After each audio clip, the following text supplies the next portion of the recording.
Hey everyone, come on in. I guess it was meant for me to do this video twice because I forgot to push start on both devices at the same time. So, oh well. I'm not going to be before you long because I actually got a client in 15 minutes. But I wanted to come in and share some things with you all. So, hello, everyone. Most of you know who I am because it's on my personal page. But in case you shared, and those who don't know me, I am your favorite college for free coach, Coach T, Coach T Will, Tamika Williamson. Any of those names will work.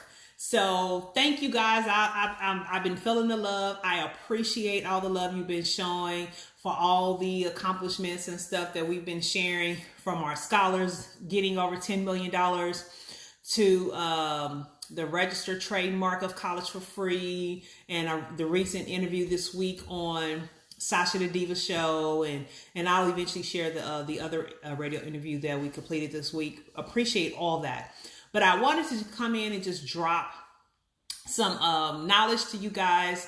Many of you who have been following me, you're going to hear some things that I've said before, but it warrants repeating because I continue to see the same messages, the same type of response. I get the same questions, and I understand that everybody don't always see everything that's posted and when it's posted, or always get the messaging accordingly as well. So one of the things I want you guys to keep in mind and think about when we talk about timing is everything in the college admissions process. So, I entitled this waiting to high school. I actually initially said waiting for high school to prepare for college is too late. It really is, but I wanted to give you guys hope that you still can do some things, but I'm really trying to implore how critical it is for us to start the process early. So to do that, I'm going to give you some examples. So one example I'm going to give you, being an engineer myself, there are certain curriculums our kids are aspiring to do. We had a lot of doctors in this last group, and engineering and a lot of these STEM fields. When you're looking to go into a lot of these programs, pre-pharmacy, pharmacy, and so forth, it's very critical to make sure there are certain classes on your scholar's transcript. And the only way those classes can be on your scholar's transcript is if they start out their 9th grade on the right track. So that transition from 8th grade to 9th grade year is very, very important and very critical. And if they don't transition into high school on the right pathway, taking the right courses that sets them up to be able to take those more rigorous courses by the time they are a senior, it's going to limit the schools and the programs they get accepted into.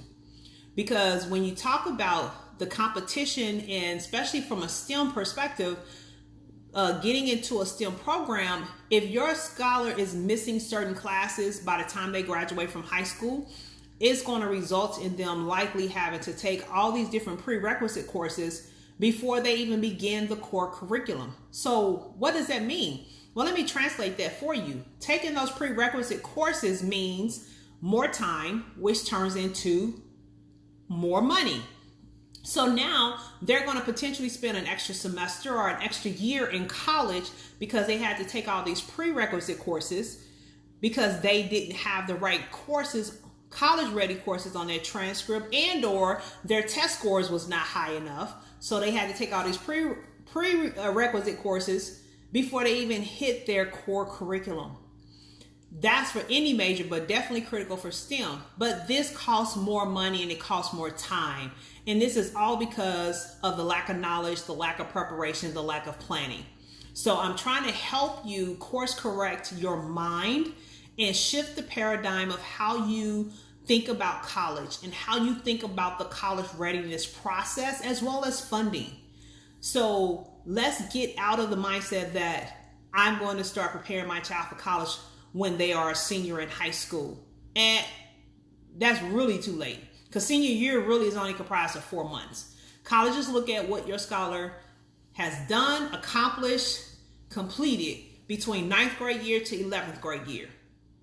9th grade year to 11th grade year. I need to make sure you guys understand what I'm saying. 9th grade year to 11th grade year. So that means you can't spend senior year trying to course correct and trying to make up classes and raise GPA. It's too late. Because what they're going to use to assess the application process and make decisions is going to be based off of what should have been done 9th grade year to 11th grade year. So in order to properly deliver a strong profile from 9th grade year to 11th grade year, you got to make sure there's a level of preparation in middle school prior to them transitioning into high school. So if they don't properly prepare and do what's important and necessary in middle school, and then you don't start off on the right track in 9th grade, the first year of high school when it starts, then your child is going to be behind, and that can cost them opportunities and it's going to cost them more money. So we must again shift our paradigm on how we think about preparation. I get people all the time, and I love my folks. I'm gonna get with you when my child in a few years. No, you need to be getting with me right now. Your child is about to hit high school, or your child is in 8th grade. No, you need to start now, because there are so many other layers to this that I'm not even getting into, because these are the things we do with our clients that you don't understand. If you don't prepare for that early enough, then it's just a missed opportunity. It's a missed opportunity. So you have to start this process early. You have to start thinking about this process in a different way. It is a game. So you got to know how to play the game and how to leverage the game. All right. So course preparation, test prep, that's another one that you have to start early. Early, often, early and often, early and often. Can't say it enough. Start early and often, because waiting to take ACT and SATs senior year and junior year is a travesty. It's really going to play out right now with COVID, because a lot of students are going to be stuck. They may see the test optional decision being viewed as an advantage. Hey, Dr. Wakanda, see, those spidey senses of my college prep boss is really in, because I'm talking about test prep, and the ACT test prep guru just joined the live. So I'm using her phrase, early and often, early and often, early and often. So for those right now who are hoping, this test optional option, this is going to be great, I don't have to worry about taking the ACT or SAT. Let me tell you something. Yeah, it'll be good from an admission standpoint, but from a money standpoint, it's likely going to hurt you. Because now you're not going to qualify for any merit-based funding because you don't have a test on file. And because you didn't start early and you didn't take it often, there are a lot of seniors and even juniors now going into their senior year who possibly won't have a test score on file because we have zero control over what happens because of COVID. There's a very good chance that the August and the September test won't happen. There's a chance. We don't know. So what that means, you don't have a test on file, but you're like, hey, they're talking about test optional. Well, I hope you got a very strong GPA, a very strong high school transcript, and a very strong profile, because it's going to be real tight in the camp from a competition standpoint on students not only vying for position for admissions, but also trying to get that money. So the test, as much as we may not like it, is part of the process. It has a direct impact on the amount of money and opportunities you get.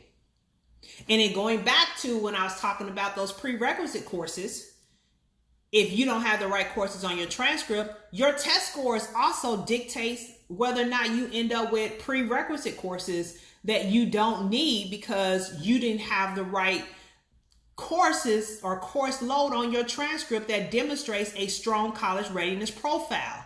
So all these things are interconnected.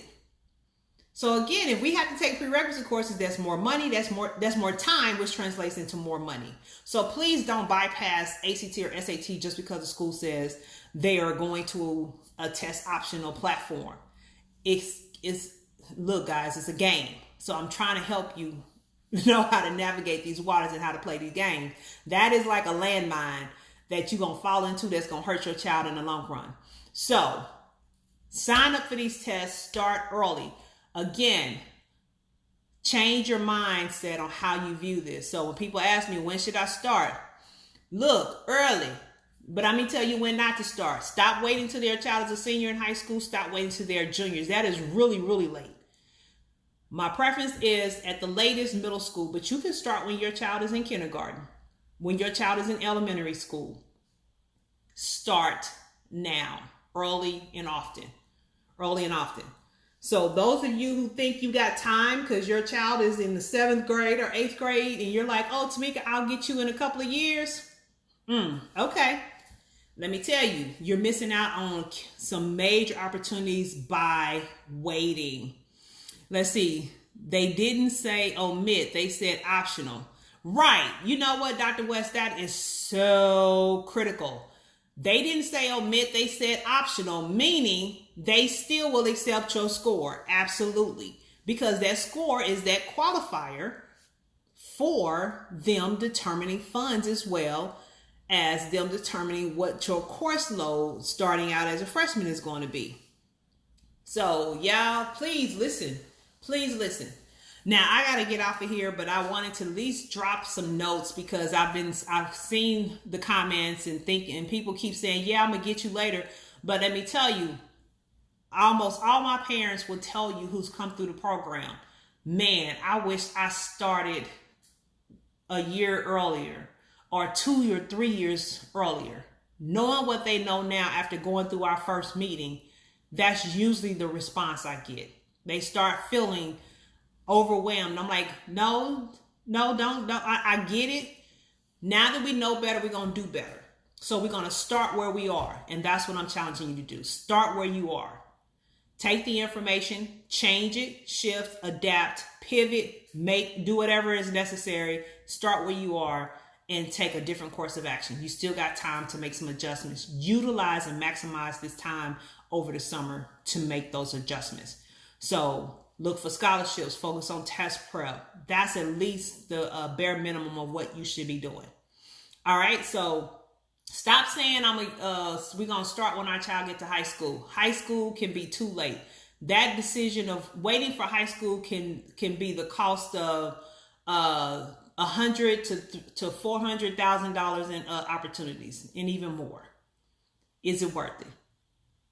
Now, unless you're just sitting on some fat cash, you may want to rethink how you prepare. All right. Well, I got some work to do and I got a call in 2 minutes with a potential client. We are rolling out a new College for Free program. We're tweaking it. One of the biggest changes is we will only do intake once a year starting this year. So if you don't get in this year, you won't be able to get in until next year. That's one of the biggest changes that's happening, but great things are happening at College for Free. And these enhancements and adjustments we're making is to help your scholar be that much stronger, your family be that much more prepared and ready to embrace the opportunities that's out there waiting if you're willing to put in the work, because we can't do it for you. You got to be willing to do the work and follow our guidance. But if you've been saying that you want to get in and you're thinking about it, you have to start saving your coins. We're going to start laying it out here shortly. We do still take payment plans. No, it is not free, but we do take payment plans. But again, we are now going down to one cohort enrollment period a year. We will not allow people to come in throughout the year anymore. So if you got questions, inbox me, go to our College, 4 free page on Facebook. Well, it's facebook.com, college, 4 free, or you can search College for Free, FOR, and it'll come up. Send us a message, check out the resources shared over there, take advantage of it. Or you can go to crushcollegedebt.com. So this is Coach T, your College for Free coach, your favorite College for Free coach. Thanks, Dr. West. We'll talk soon. I got work to do. We got things to do. We got lives to change. So remember, the time to be ready is not the time to get ready. We at College for Free are developing leaders to help them stay ready so they can embrace every opportunity that comes their way. Because that's who opportunities are for. They only come to people who are prepared and ready to embrace it. So get your scholar ready. All right. Until next time, Coach T is out.